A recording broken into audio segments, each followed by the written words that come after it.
Hello மக்களே, எல்லோருக்கும் இனிய காலை வணக்கங்கள். இன்றைக்கி ப்ரீ மார்க்கெட் ரிப்போர்ட் பார்க்குறதுக்கு முன்னாடி நேற்று மார்க்கெட் பார்த்துடலாம். நேற்று மார்க்கெட் பார்த்திங்கன்னா நம்ம எக்ஸ்பெக்ட் பண்ண மாதிரி பயங்கர ஃபால் ஆச்சு. லைக் 22,500 அந்த ரேஞ்சில் தான் க்ளோஸ் ஆச்சு. இன்ட்ராடே ஸ்லோவாக பார்த்திங்கன்னா 23,450 அந்த ரேஞ்சில் க்ளோஸ் ஆச்சு. ஸோ இன்றைக்கி மார்க்கெட் ப்ரெடிக்ட் பண்ணும்போது கிட்டத்தட்ட அமெரிக்கன் மார்க்கெட்லாம் வந்து வெஸ்டர்ன் மார்க்கெட்லாம் வந்து பாசிட்டிவாகவும் யூரோப்பியன் மார்க்கெட்டும் பாசிட்டிவாக தான் க்ளோஸ் ஆச்சு.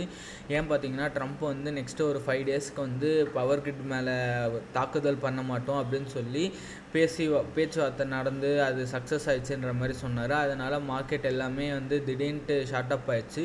ஸோ இன்றைக்கி அந்த ரேலி கண்டினியூ ஆகுமா நம்ம மார்க்கெட்லன்றதை வந்து பொறுத்து தான் பார்க்கணும். ஏன் சொல்கிறேன்னு பார்த்தீங்கன்னா ஜப்பான் மார்க்கெட் ஓப்பன் ஆகி அது திரும்பி க்ளோசிங் அதாவது ஃபால் பண்ண ஆரம்பிச்சிச்சு. யூஎஸ் மார்க்கெட்டுமே எண்ட் ஆஃப் த டே வந்து செல்லிங் ப்ரெஷர் வந்துச்சு. அதுவும் இல்லாமல் இப்போ கிஃப்ட் நிஃப்டி வந்து நெகட்டிவாக தான் இண்டிகேட் பண்ணுது. ஸோ வித்தவுட் வேஸ்டிங் டைம் நம்ம மார்க்கெட்டு இது பார்க்கலாம். பார்த்திங்கன்னா குளோபல் இண்டிகேட்டர்ஸில் வந்து 19 இண்டிகேட்டர் ப்ளஸ்ஸாகவும் 12 இண்டிகேட்டர்ஸ் வந்து நெகட்டிவாக தான் இருக்குது. இதில் பார்த்திங்கன்னா ஃபுல்லாக வெஸ்டர்ன் கண்ட்ரிஸ் எல்லாமே பாசிட்டிவாக தான் இருக்குது. அதுக்கப்புறம் சவுத் கொரியா, ஜப்பான் எல்லாமே பாசிட்டிவாக தான் இருக்குது. ஏஷியன் மார்க்கெட்டும் பாசிட்டிவாக தான் இருக்குது.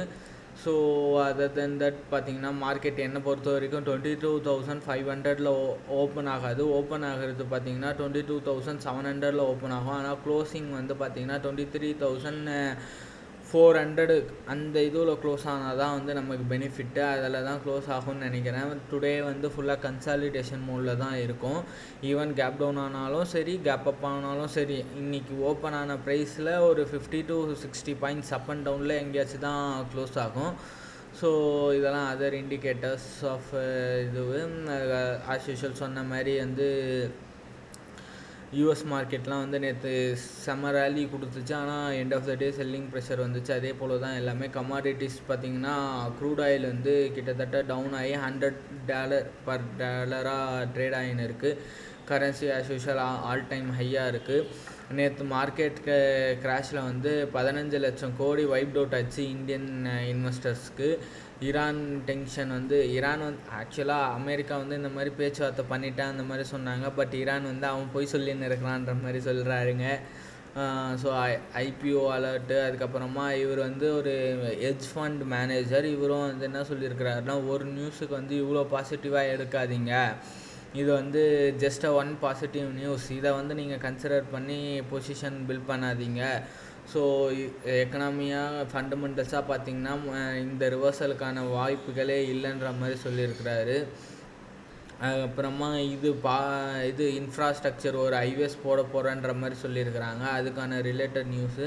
ஸோ கோட்டக் பார்த்திங்கன்னா ஒரு ஸ்டாக்கை செல் பண்ணியிருக்காங்க. ஸோ இது கொஞ்சம் நெகட்டிவ் நியூஸ் தான். அதுக்கப்புறமா இந்தியன் மார்க்கெட் வந்து கொஞ்சம் வாலட்டிலிட்டி அதிகமாக இருக்குது. இந்தியா விக்ஸ் பார்த்திங்கன்னு வச்சுக்கிங்களேன் 26 ருபீஸில் ட்ரேட் ஆகின்னு இருக்குது. நேற்று மட்டுமே கிட்டத்தட்ட 20% ஏறி இருக்குது. பட் இன்றைக்கி 10% கிராஷ் ஆகிறதுக்கான வாய்ப்புகள் அதிகமாக இருக்குது. ஸோ அதை தவிர்த்து நீங்கள் பார்த்தீங்கன்னா கிஃப்ட் நிஃப்டி பார்த்திங்கன்னா நெகட்டிவ் 300 பாயிண்ட்ஸ் நெகட்டிவாக காமிக்குது. அது ஒரு மிகப்பெரிய நெகட்டிவ் தான் நமக்கு. நேற்று பார்த்திங்கன்னா எஃப்ஐஎஸ் பயங்கரமாக செல் பண்ணியிருக்கிறாங்க. கிட்டத்தட்ட 10,000 கோடிக்கு செல் பண்ணியிருக்கிறாங்க. டிஐஸுமே ஓரளவுக்கு 12,000 கோடிக்கு வாங்கியிருக்கிறாங்க. ஆனாலுமே நேற்று ரொம்ப செல்லிங் ப்ரெஷர் தான் அதிகமாக இருந்துச்சு. ஸோ இன்றைக்கி market will be consolidate. So thank you for வாட்சிங்.